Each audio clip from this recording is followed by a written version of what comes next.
Assalamualaikum warahmatullahi wabarakatuh. Kita akan kembali melanjutkan pembahasan soal ANBK SD numerasi part yang kedua untuk soal-soal yang berasal dari pusmendik.kemdikbud.go.id. Kita masuk ke soal yang pertama. Katanya, tahukah kamu vitamin A sangat berguna bagi tubuh kita? Vitamin A berguna untuk menjaga kesehatan mata. Setengah gelas jus mangga dan setengah gelas jus wortel dicampur dalam 1 gelas besar. Apakah vitamin A di dalam gelas besar itu lebih banyak dari setengah gelas jus bayam? Mengapa? Oke, kita perhatikan soalnya ya. Jadi dari soal ini ada keterangan vitamin A untuk setiap setengah gelas jus. Jus mangga setengah gelas menghasilkan 112, kemudian untuk jus wortel menghasilkan 459 dan jus bayam menghasilkan 573. Setengah gelas jus mangga dan setengah gelas jus wortel. Berarti kalau kita totalkan keduanya hasilnya 459 ditambah 112. 9 tambah 2, 11, 1, 1, 5, 1, berarti hasilnya 7, 4 tambah 1, hasilnya 5. Berarti setengah gelas jus mangga dan setengah gelas jus wortel itu akan menghasilkan vitamin A sebanyak 571 mikrogram. Kemudian pertanyaannya, apakah vitamin A di dalam gelas besar itu lebih banyak dari setengah gelas jus bayam? Mengapa? Nah, kalau kita bandingkan hasil campuran keduanya menghasilkan 571 gram, sementara untuk jus bayam menghasilkan 573. Jadi, apakah lebih banyak? Jawabannya tidak ya. Karena vitamin A dari jus bayam sebesar 573 mikrogram, sementara dari campuran menghasilkan 571 mikrogram. Oke, aman ya? Kita lanjut ke soal. Untuk soal nomor 2, Ibu Siti penjual milkshake. Ibu Siti adalah penjual milkshake. Setiap hari dia menghabiskan banyak susu untuk membuat milkshake. Banyak susu yang biasa digunakan Ibu Siti adalah sebagai berikut. Katanya 1 karton kecil itu setara dengan 2 cup dan 1 karton besar itu setara dengan 2 karton kecil. Ibu Siti mendapat pesanan minuman milkshake yang cukup banyak. Rani akan membantunya menyiapkan bahan yang akan diolah. Bantu Rani untuk memasangkan banyak karton dan cup sehingga memiliki ukuran yang sama. Part pertama katanya ada 3 karton kecil. Nah, berdasarkan keterangan yang di awal, 1 karton kecil itu sama dengan 2 cup. Berarti kalau ada 3 karton kecil itu sama dengan 3 kali 2 cup ya, atau dia sama dengan 6 cup. Jadi pasangannya ke sini. Kemudian berikutnya ada 1 karton besar. Berdasarkan keterangan ini, 1 karton besar setara dengan 2 karton kecil. Berarti jika ada 2 karton kecil itu sama dengan 2 kali 2 cup atau dia sama dengan 4 cup. Berikutnya, bagian yang terakhir ada 2 karton besar. 2 karton besar itu setara dengan 2 kali 2 karton kecil atau sama dengan 4 karton kecil. 4 karton kecil itu sama dengan 4 kali 2 cup atau dia sama dengan 8 cup. Jadi pasangannya yang C. Berikutnya kita akan lanjut ke soal nomor 3. Masih tentang Ibu Siti penjual milkshake. Pertanyaan di soalnya katanya, Ibu Siti kekurangan bahan susu untuk membuat pesanan. Ibu Siti pergi ke toko untuk membelinya. Tiba di toko, ternyata ada ukuran baru untuk susu.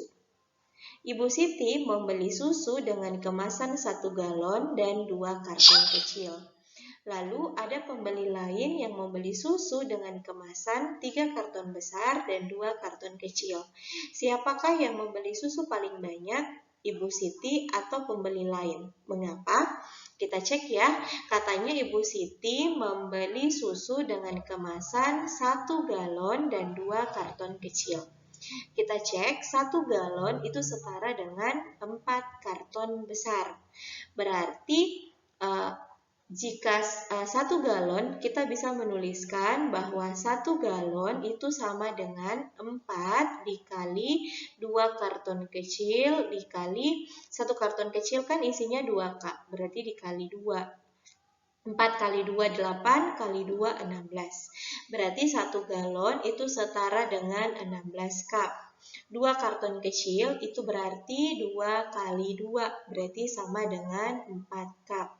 Berarti total yang dibeli sama Ibu Siti itu adalah 20 cup. Sementara untuk pembeli yang lain dia membeli 3 karton besar. Berarti itu setara dengan 3 kali 2 kali 2. 3 kali 2, 6, tambah 2 sama dengan 8.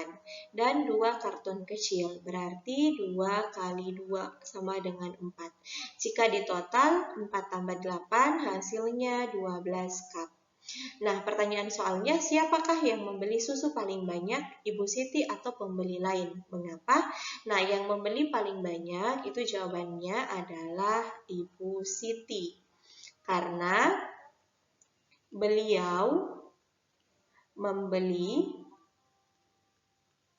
20 cup dan pembeli lain 12 cup. Oke ya, kita akan lanjut ke soal nomor 4. Kata Mino. Kata Mino adalah salah satu permainan asah otak. Permainan ini membantu pengembangan kemampuan spasial. Permainan ini terbuat dari kayu. Perhatikan bentuk 2 susunan kata Mino berikut. Ada susunan kata Mino A dan ada susunan kata Mino B. Bentuk susunan kata Mino A akan diganti dengan susunan kubus. Tentukan benar atau salah untuk setiap pernyataan berikut. Susunan kata Mino A dapat disusun dengan menggunakan 10 kubus. Kita cek sama-sama ya. 1 kita bagi dulu. Oke, berdasarkan bagian yang sudah saya bagi, itu akan terlihat bahwa kata Mino A membutuhkan 1, 2, 3, 4, 5, 6, 7, 8, 9, 10. Berarti betul ya, kata Mino A membutuhkan 10 kubus. Berikutnya, susunan kata Mino A yang berwarna hijau dapat disusun dengan menggunakan 6 kubus. Kita cek kata Mino A. Kata Mino A di sini, tapi khusus untuk yang berwarna hijau. Yang berwarna hijau, dia cuma membutuhkan 1, 2, 3, 4, 5. Jadi, dia cuma membutuhkan 5 kubus. Maka pernyataan yang kedua ini salah. Berikutnya, untuk soal nomor 5, masih tentang kata Mino. Susunan kata Mino B akan diganti dengan susunan balok dan kubus. Untuk balok sama dengan ukuran 2 kubus seperti pada gambar. Berapa banyak balok maksimal yang dapat digunakan untuk menyusun bentuk susunan kata Mino B? Jelaskan jawabanmu. Nah, kita lihat. Yang menjadi pertanyaan adalah jumlah balok maksimal. Kita bisa hitung dulu berapa jumlah kubus pada kata Mino B. 1, 2, 3, 4, 5, 6, 7, 8, 9, 10, 11, 12, 13, 14, 15, 16, 17, 18, 19, 20, 21, 22, 23. Jadi total kata Mino yang dibutuhkan ada 23 kubus. Nah, 23 kubus jika diubah dalam bentuk balok itu sama dengan 23 dibagi 2 atau dia sama dengan 11,5. Tapi karena tidak ada nilai setengah, maka dia dibulatkan menjadi 12 balok. Soal berikutnya, soal tentang donat Amena. Amena akan membawa kue donat untuk teman-temannya. Teman-temannya adalah Dina, Rahmi, Andi, dan Putra. Ada 4 macam topping donat yang dibawa oleh Amena. Ada topping coklat, topping stroberi, topping gula, dan topping meses. Berikut ini kue donat yang dibawa oleh Amena. Setiap anak makan 1 donat. Tentukan mungkin atau tidak mungkin kejadian berikut terjadi. Part pertama, Andi makan donat topping coklat. Nah, ini dia mungkin terjadi. Kenapa mungkin terjadi? Karena Amena membawa donat coklat. Berikutnya, Rahmi makan donat topping pandan. Nah, ini dia tidak mungkin terjadi. Kenapa tidak mungkin terjadi? Karena Amena tidak membawa donat topping pandan. Jadi di sini tidak ada topping pandannya. Maka dia tidak mungkin terjadi. Berikutnya, kita masuk ke soal nomor 7. Masih tentang donat Amena. Katanya, Amena dan teman-temannya habis memakan masing-masing 1 donat. Andi dan Putra makan donat topping gula. Amena, Dila, Rahmi makan donat topping stroberi. Kemungkinan mana saja yang terjadi pada donat yang masih tersisa? Nah, saya bisa silang dulu pada donat yang telah dimakan. Katanya Andi dan Putra makan donat topping gula. Berarti donat topping gulanya bisa saya silang sebanyak 2. Amena, Dila, dan Rahmi makan donat topping stroberi. Berarti topping stroberi bisa saya silang sebanyak 3. Kita cek pernyataan yang pertama, donat topping coklat sama banyak dengan donat topping gula. Donat topping coklat ada 1, 2, 3. Topping gula ada 1, 2, 3. Berarti pernyataan pertama betul. Berikutnya, donat topping stroberi masih tersisa 1. Nah, ini salah. Kenapa? Karena seluruh donat topping stroberinya telah habis dimakan. Berikutnya, donat topping meses lebih sedikit dari donat topping gula. Donat topping meses dia cuma ada 1, sementara tadi donat topping gula masih tersisa 3. Jadi ini poinnya betul. Kita lanjut ke soal berikutnya, soal nomor 9. Posisi suatu tempat yang terdapat pada peta dapat diketahui dengan menghitung kotak persegi. 1 langkah adalah sejauh 1 kotak. Dengan menggunakan arah langkah maju, belok kiri, dan belok kanan, kita dapat mengetahui posisi suatu tempat. Joko berada di titik P menghadap ke arah rumah Tita. Joko maju 3 langkah, kemudian belok kanan 6 langkah, dan belok kiri 4 langkah. Di mana lokasi Joko berada sekarang? Kita cek sama-sama ya, posisi awal Joko dia ada di titik P. Kemudian Joko maju 3 langkah. Saya bisa menghitung, berarti dia 3 kotak. 1, 2, 3. Jadi di sini posisi Joko sekarang. Kemudian belok ke kanan sejauh 6 langkah. Berarti 1, 2, 3, 4, 5, 6. Di sebelah sini sekarang posisinya Joko. Kemudian belok ke sebelah kiri sejauh 4 langkah. Berarti kita bisa cek kalau dia belok ke kiri berarti ke atas ya.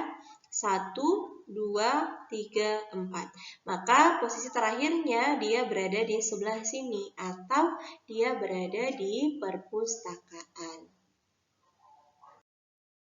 Demikianlah video pembelajaran kita hari ini. Kita akan lanjut ke part 3. Terima kasih. Assalamualaikum warahmatullahi wabarakatuh.